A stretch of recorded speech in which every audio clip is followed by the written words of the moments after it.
启文42篇，以赛亚书11章，野生老树头的布影，对伊的君为发基，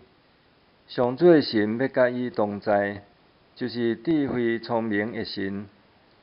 计划甲勇气的神，知识甲敬畏上主的神，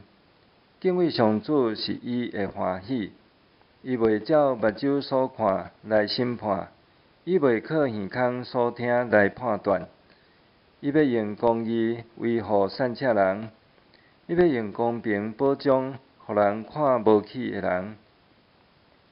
伊要用裁决做棍，讲迫害者，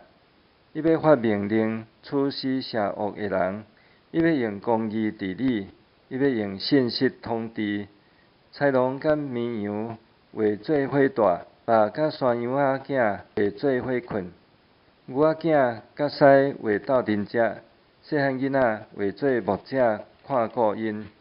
牛母甲熊会做伙食草，因的囝会做伙休困，狮会亲像牛食草，食恁的婴仔会伫蛇的空口佚佗，当恁的囡仔会伸手入去毒蛇的穴。伫我的圣山的逐所在，因一定袂受伤，袂受害，因为对上主的任物会普及全地，亲像水充满大海。